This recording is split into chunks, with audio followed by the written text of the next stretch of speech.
इसके दूरगामी प्रभाव होंगे, पर यह स्पष्ट है कि इस तरीके से किसी राजनीतिक दल को असहाय बनाकर चुनाव लड़ने में बाधा उत्पन्न कर और फ्री एंड फेयर इलेक्शन कभी नहीं कहा जा सकता। देश की जनता, एक आम नागरिक एक देख सकता है कि बीजेपी ने चुनावी चंदा बॉन्ड से 56% पैसे हासिल किए हैं, वही कांग्रेस को 11% ही मिले हैं। और ये वो पैसे जो बॉन्ड से बीजेपी ने लिए हैं, इसके अलावा जो कैश में इनके पास आता होगा तो कोई अकाउंट ही नहीं है। आप इनके खर्चे देखिए, हर तरफ इनका एडवर्टाइजमेंट लगा है और एडवर्टाइजमेंट में भी मोनोपोली बना ली है। प्रिंट मीडिया हो, टीवी हो और सोशल मीडिया हो, इनका बहुत डोमिनेशन है। लेकिन इतने पैसे एक पार्टी जमा कर सकती है, हिंदुस्तान के 70 साल के डेमोक्रेटिक व्यवस्था में ऐसा कोई नहीं किया। ये पहली बार ये सरकार अनेक ढंग से पैसे आज उठा रही है और इनके 5 स्टार ऑफिसेस से बड़े बड़े हर जगह आप देखिए, और 4-4, 5-5 फ्लाइट एक मीटिंग को जाते हैं और उनके पीछे और 2-4 जाते हैं। एक मीटिंग का इतना खर्च होता है तो शायद ही कोई पार्टी,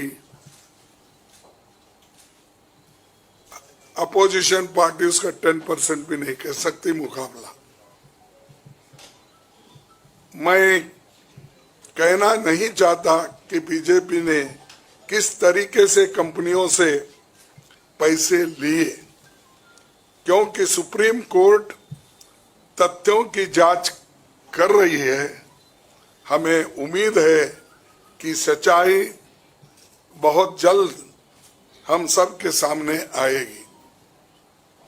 और अंत में मैं देश के संवैधानिक संस्थाओं से अपील करता हूं कि अगर वो फ्री एंड फेयर इलेक्शन चाहते हैं तो हमारी पार्टी को बगैर किसी रोक टोक से बैंक अकाउंट्स का इस्तेमाल करने दे,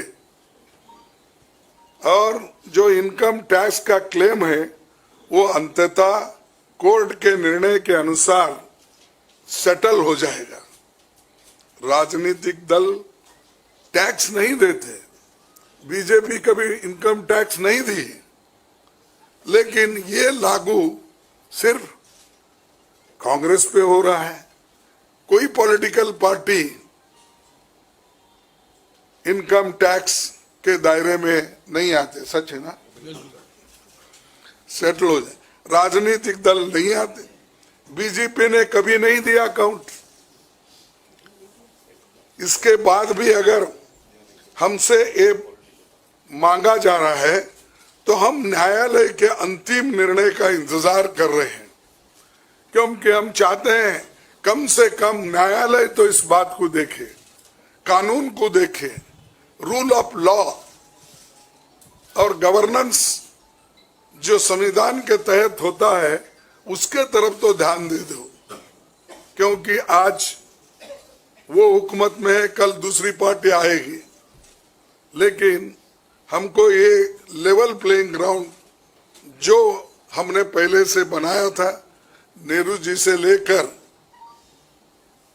हम 89 और बाकी के लोग भी, जब इवन वाजपेयी थे उस वक्त भी ऐसा नहीं था। लेकिन यहाँ ये 18वीं लोकसभा का चुनाव